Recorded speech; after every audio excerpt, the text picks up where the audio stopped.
अग्निवीर जो योजना आई थी उन सारे युवाओं को हम लोग एक एक करके उनका बायोडाटा इकट्ठा कर रहे हैं और सरकार से, क्योंकि अभी हमारी ना केंद्र में सरकार है ना उत्तर प्रदेश में, तो हम सारे युवाओं के जो प्रपोजल है उनसे लेकर सरकार तक पहुँचाएंगे। अग्निवीर के जो हैं वो अगर नशे के आदी हो जाएंगे तो फिजिकल उनका खराब हो जाएगा, वो तो नशा करते ही नहीं है। जो बेरोजगार जो युवक हैं, यहाँ उनकी बात में जिनको नशे की लत लग गई है उसमें कैसे सुधार लाना है? अग्निवीर में भी तो लोग जा रहे हैं। बात नशे की जहाँ आती है, अगर कोई नशा करता है, संलिप्त रहता है उसमें, तो उसकी फिजिकल हेल्थ वगैरह ख़राब होती है जी। तो वो कतई उसमें नहीं जा सकता, फिर जी भाई सिलेक्शन ही नहीं होगा उसका। लेकिन जो ज़मीनी स्तर के युवा हैं, जो वाकई में बेरोजगार हैं, जिनके पास कोई काम नहीं है और जो नशे के आदी हो गए, जो लोकलाइज लेवल पे सट्टे का जो आप बात कर रहे हैं, सट्टे की बात कर रहे हैं, सट्टा आपकी जानकारी में भी कहीं ना कहीं होता ही होगा, तभी आप उसको इतना ब्रीफ ले रहे हैं।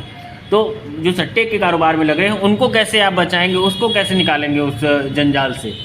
जंजाल से हम लोग उनको मोटिवेट करके निकालेंगे, उनको सही राह पे लेके जाएंगे, क्योंकि हमें रोजगार से मदद, जब उनकी नौकरी नहीं लगेगी तो हम उनको मोटिवेट कर सकते हैं कि आप उस तरफ मत जाइए, और सरकार से निवेदन और ज्ञापन कर सकते हैं कि आप उनको बचाइए। बाकी हमारी उत्तर प्रदेश और केंद्र में दोनों जगह सरकार नहीं है, हम इसी न्याय को लेकर ही तो आपसे वार्ता कर रहे हैं, और भारत जोड़ो यात्रा जो पूरे देश में चल रही है उसी को लेकर चल रही है। रोजगार में क्या क्या आना चाहिए, कुछ आप बताइए। आपको रोजगार में आपका जो है, आपके जो नौकरियां निकल रही हैं, वाहन निकल रहे हैं, वो सही समय पे होना चाहिए, एग्ज़ाम सही समय पे होना चाहिए, वैकेंसी जो है उसका सही रूप होना चाहिए। अगर आपने एग्ज़ाम की डेट दी है तो उसका इंटरव्यू, नौकरी कब मिलेगा, सारी ट्रेनिंग वगैरह सब सही समय पे शेड्यूलिंग से होनी चाहिए। जो पढ़ा लिखा नहीं हुआ है वो उसके लिए क्या होगा? हम तो यूनिवर्सिटी के छात्र संघ के नेता हैं, हम लोग युवा है, जैसे युवाओं की बात अगर की जाए तो युवा वो भी है। मैं वही बता रहा हूँ, जो पढ़ा लिखा नहीं है तो उसके लिए कोई सरकार इसे संविदा पे चला रही तो संविदा पे चीज़ों को बढ़ाए।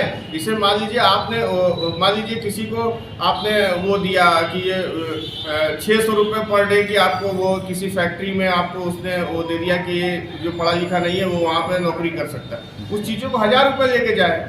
जो लोग पढ़े लिखे नहीं है, मतलब जिसका जो स्तर है, अगर वो पढ़ा लिखा उसको 10,000 का नौकरी दी जाए, नहीं है तो उसको 4th ग्रेड में क्राइटेरिया उनका कैटेगरी बनाई जाए, कैटेगरी बना के उनको युवाओं को फिट किया जाए। भैया उनका परिवार है, उनके माँ बाप जयी हो चुके हैं, उम्र के एक 60 साल की उम्र पार हो रही, उनके साथ वही एक संसाधन, मान लीजिए मैं युवा हूँ, मैं अपनी बात कर रहा हूँ, मैं पढ़ा लिखा नहीं हूँ, अब मुझे कोई संसाधन नहीं मिल रहा है, तो हम अगर कोई ऐसा योजना आ जाए जिसमें जो कम पढ़ा लिखा उसको इतना तनख्वाह, जो ज़्यादा पढ़ा लिखा उसको इतना, जो फर्स्ट क्लास का उसमें, तो वो तो सारी व्यवस्थाएं करनी पड़ेगी सरकार को ना। और साथ साथ मैं उनसे भी निवेदन करूँगा जो उद्योगपति लोग हैं, जो जिनके पास सारी व्यवस्थाएं हैं नौकरी देने का, सिस्टम बनाने का, उनके टच में भी सरकार उनके टच में है, सामने, तो वो उनसे भी योजना आदान प्रदान कोऑर्डिनेट कर सकते हैं इस बात को लेकर।